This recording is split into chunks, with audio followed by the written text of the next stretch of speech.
at Koulas Farms, once a private, thriving dairy farm, and now Chelmsford's latest public land acquisition. With me to talk about the acquisition and the future of the beautiful farm space is Mike Raisbeck. Thanks for joining me, Mike. Thank you very much for the opportunity. And yes, it's been an awful lot of fun getting involved with the Koulas Farm. As you know, the town picked it up for a bit over $4 million the end of 2023.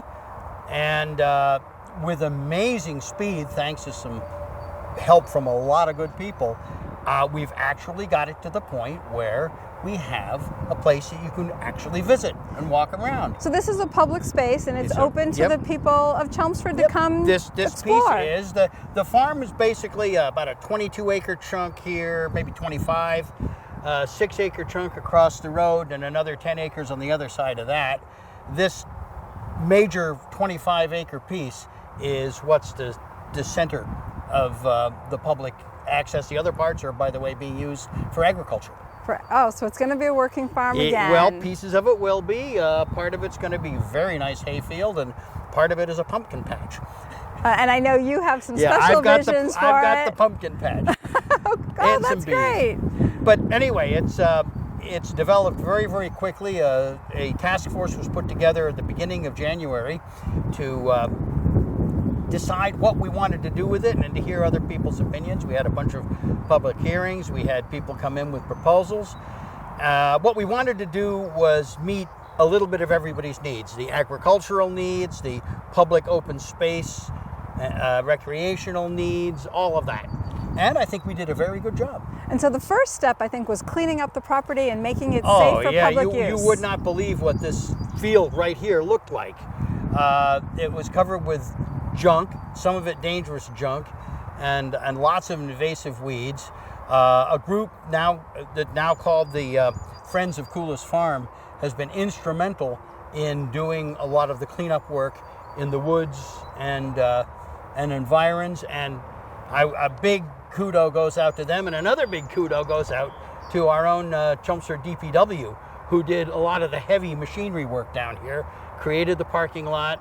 We got rid of the old barn foundation, got rid of all the safety problems that we had, and we had plenty of them. It is now reasonably safe if you stay on the trails. Okay, it's a beautiful spring day. Let's go explore. Let's do that. So we're walking on a trail, and where are the other trails? Well, the trails surround this meadow here. Go around deep into the woods, come back out, and come out over there. So you can take a nice walk in the woods. But this meadow here in the center is kind of an ideal public gathering place. That's one of the possibilities here. You can have a small concert. You don't want to do things that are going to wildly disrupt the neighborhood. But you can do some very nice stuff here. You can picnic. There are other spots in the woods that are suitable for that too, and very nice. Okay, let's go look at the meadow that you were talking about. Okay. After a short walk from the parking lot, we've arrived at a point between two of the town's visions for the use of this farm. Mike, where are we standing? Well, as I told you, we had a bunch of proposals come in. People had various good ideas. One good idea was a native plant meadow. Make all the pollinators happy, all the bumblebees. And if you look down here along this slope, this is what we're currently considering.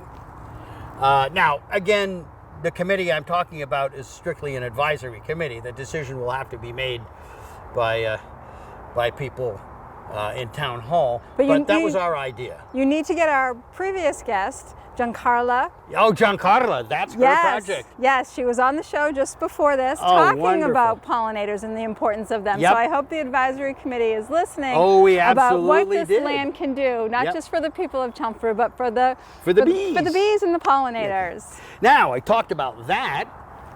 If you look in the other direction over here, you have a nice slope downward, down to a relatively flat spot.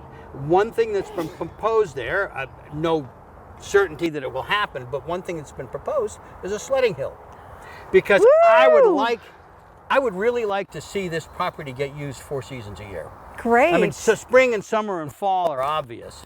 Winter, you have to do a little work to make it accessible. But that's not the only projects that have been proposed. You sound like you have a whole pocket full. Oh, we got a whole pile of them. I talked about the the field space over here. I talked about the 2 chunks on the other side of the road that are agricultural use and active right now. Caroline Parley is haying the big field, and I'm pumpkining the small one. That takes care of fall. That right? takes care of fall. Right.